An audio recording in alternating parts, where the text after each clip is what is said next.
Jawahar Nagar municipal corporation 12వ division Sriram Nagar కాలనీలో శ్రీ పోచమ్మ గుడి నిర్మాణ కార్యక్రమంలో భాగంగా 26వ డివిజన్ కార్పొరేటర్ పానుగంటి బాబు 20 టన్నుల ఇసుకను ఇస్తానని తెలియజేశారు.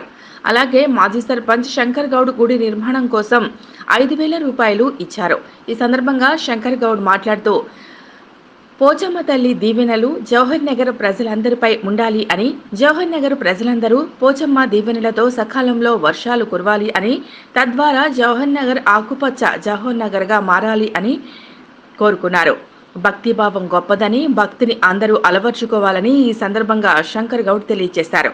ఈ కార్యక్రమంలో ఆలయ కమిటీ అధ్యక్షులు సాంబయ్య గౌడ్, ప్రధాన కార్యదర్శి ప్రతాప్చారి, కోశాధికారి Lakshman, vice president Satyanarayana, vice president Babu, Sushila, adviser Srinivas, Radhakrishna, Fariduddin, Shivaprasad తదితరులు పెద్ద సంఖ్యలో పాల్గొన్నారు.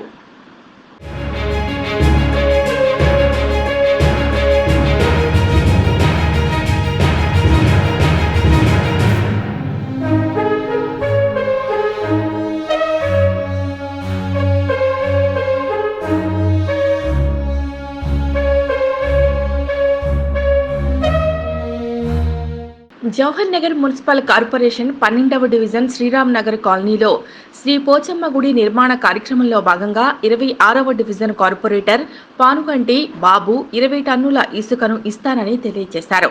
అలాగే మాజీ సర్పంచ్ శంకర్ గౌడ్ గుడి నిర్మాణం కోసం 5,000 రూపాయలు ఇచ్చారు.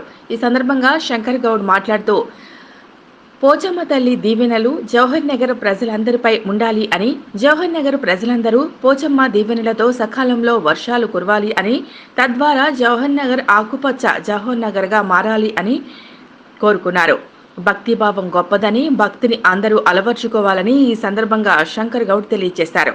ఈ కార్యక్రమంలో ఆలయ కమిటీ అధ్యక్షులు సాంబయ్య గౌడ్, ప్రధాన కార్యదర్శి ప్రతాప్చారి, కోశాధికారి Lakshman, vice president Satyanarayana, vice president Babu, Sushila, adviser Srinivas, Radhakrishna, Fariduddin, Shivaprasad తదితరులు పెద్ద సంఖ్యలో పాల్గొన్నారు.